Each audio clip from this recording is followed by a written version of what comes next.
নমস্কার বন্ধুরা, সোমা কিচেনে আপনাদের সবাইকে স্বাগত জানাই। আজকে আবার নতুন একটা রেসিপি নিয়ে চলে এসেছি। আমি আজকে একটা কাতলা মাছের রেসিপি করে দেখাবো। রেসিপিটি স্কিপ না করে প্রথম থেকে শেষ পর্যন্ত দেখার অনুরোধ রইল। ভালো লাগলে আমার চ্যানেলটাকে একটা লাইক দিয়ে আর ছোট্ট একটা সাবস্ক্রাইব করে আমাকে আপনাদের বন্ধু করে আমার পাশে থাকবেন। তবে চলুন কথা না বাড়িয়ে এবার রান্নাটা শুরু করি। আমি এখানে কাতলা মাছ নিয়েছি দেখুন, আর কাতলা মাছের পিসগুলো দেখুন। এই রান্নাটার জন্য একটু বড় সাইজের পিস অবশ্যই দরকার। আমি এখানে প্রায় 7 পিস মাছ নিয়েছি। 7 পিস মাছে আমি এখানে একটু লবণ মাখিয়ে নেব।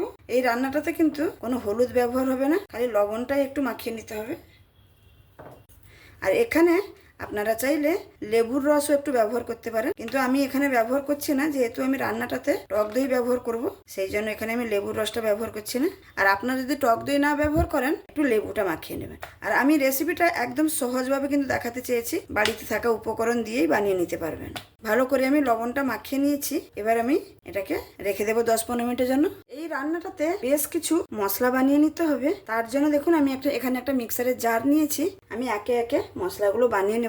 এখানে কোনো হলুদ ব্যবহার করব না বা গুঁড়ো লঙ্কা ব্যবহার করব না, সেই জন্য এখানে আমি কাঁচা লঙ্কার পরিমাণটা একটু বেশি দিয়েছি। আপনারা যে যা ঝাল বুঝে কাঁচা লঙ্কাটা দিয়ে দেবেন। আমি এখানে প্রায় 5টা থেকে 6টা দিয়েছি। আর দেবো সামান্য পরিমাণ একটু আদার কুচি, 7টার মতন রসুনের কোয়া, আর 1 চামচের মতন গোটা ধনে। আমার কাছে এখানে ধনে পাউডারটা আজকে শেষ হয়ে গেছে বলে আমি ধনেটা বেটে নিচ্ছি।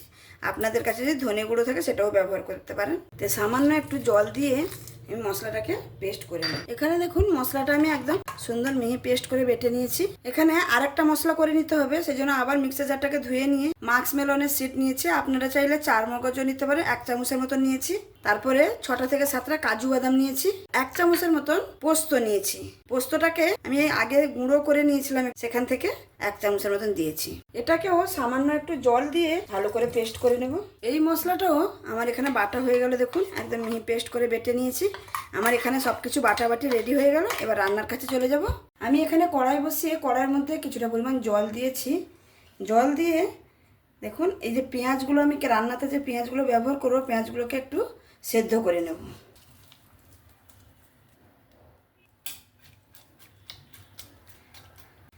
আর জলটা এমনভাবে বুঝে দেবেন যাতে কি হয়, পেঁয়াজটাও সেদ্ধ হয়ে যাবে আর জলটাও শুকিয়ে যাবে। এখানে দেখুন পেঁয়াজটা আমার সুন্দরভাবে সেদ্ধ হয়ে গেছে আর জলটাও শুকিয়ে এসছে।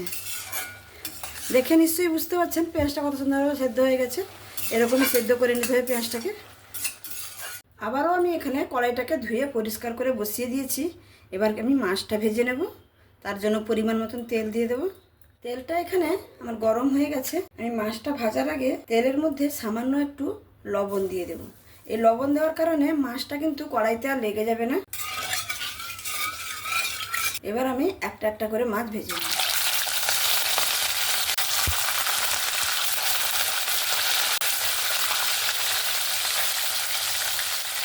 মাছটা এক সাইড হয়ে গেছে, উল্টো সাইডে উল্টে নেব।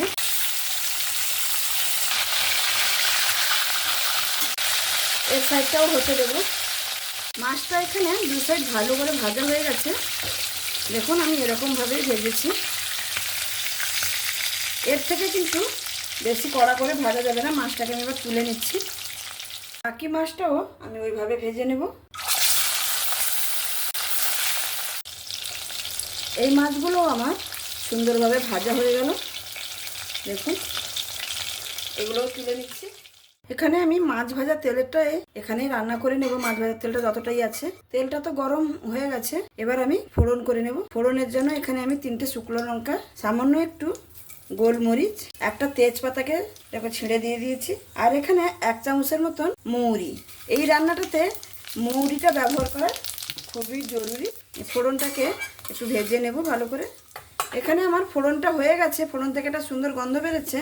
আমি যে পেঁয়াজটাকে সেদ্ধ করে এরকম দেখো বেটে নিয়েছি, এই পেঁয়াজ বাটাটা এখানে দিয়ে দেবো। পেঁয়াজ বাটাটা দিয়ে দিয়েছি। এবার ভালো করে পেঁয়াজ বাটাটাকে তেলের সঙ্গে মিক্স করে নেব। যেহেতু এখানে পেঁয়াজটা আমার সেদ্ধ করে বেটেছি, সেজন্য বেশিক্ষণ কিন্তু সময় লাগবে না পেঁয়াজটাকে ভাজতে।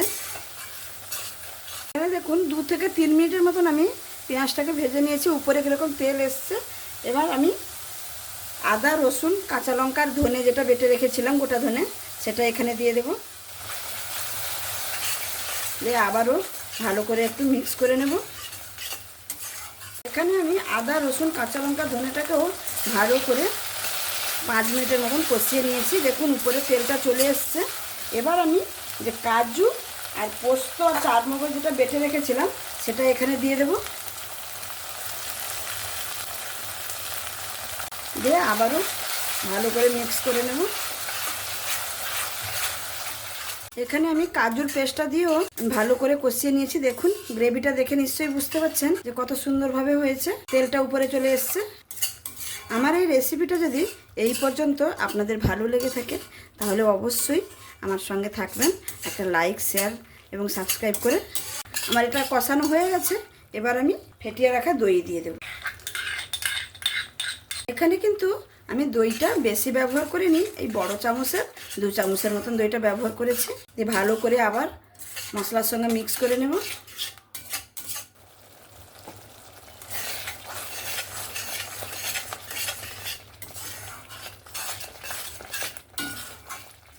দইটা দিয়ে 2-3 মিনিটের মতন আমি কষিয়ে নিয়েছি। এবার আমি এই যে মশলাগুলো যে বেটেছিলাম সেই মশলা ধোয়া জলটা আমি এখানে ব্যবহার করব।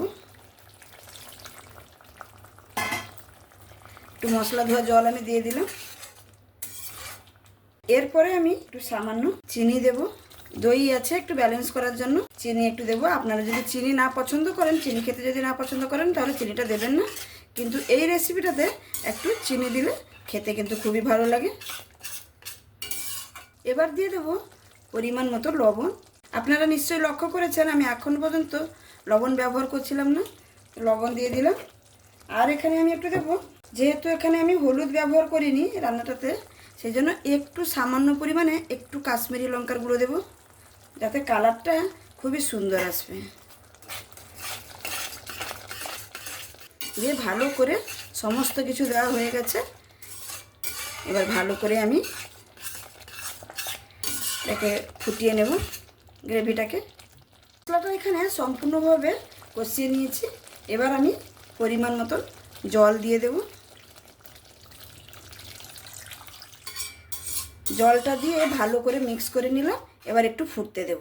এখানে দেখুন গ্রেভিটা আমার সুন্দরভাবে ফুটে উঠেছে। এবার আমি মাছগুলো দিয়ে দেব।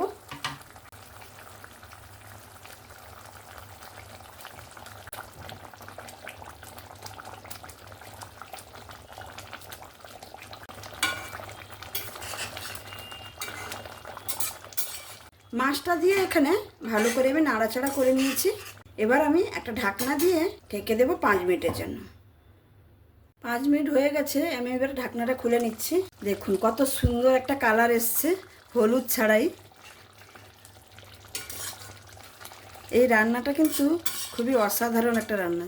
দেখুন রান্নাটা কত সুন্দর দেখতে হয়েছে। এবার রান্নাটা আমার কমপ্লিট হয়ে গেছে। আমি এরকমভাবেই গ্রেভিটা রাখবো, যেহেতু কাজু আছে গ্রেভিটা কিন্তু ঠান্ডা হলে ধীরে ধীরে আরও গাঢ় হয়ে যাবে। এরকম অবস্থায় কিন্তু আমি নামিয়ে নেব। নামানোর আগে আমি এখানে সামান্য একটু গরম মশলার গুঁড়ো আর 2টো চেরা কাঁচা লঙ্কা। এই রান্নাতে কিন্তু কেওড়া জল বা গোলাপ জল ব্যবহার করা হয়, কিন্তু আমাদের পরিবারে কেউই পছন্দ করে না ওইগুলো, সেই জন্য আমি এখানে দিলাম না। আপনারা অবশ্যই দেবেন আপনাদের রান্নায়। আমি খালি গরম মশলা আর কাঁচা লঙ্কা দিয়ে এটাকে নামিয়ে নিলাম। একদম রান্নাটা আমার কমপ্লিট। এবার আমি পরিবেশন করে দেখাচ্ছি।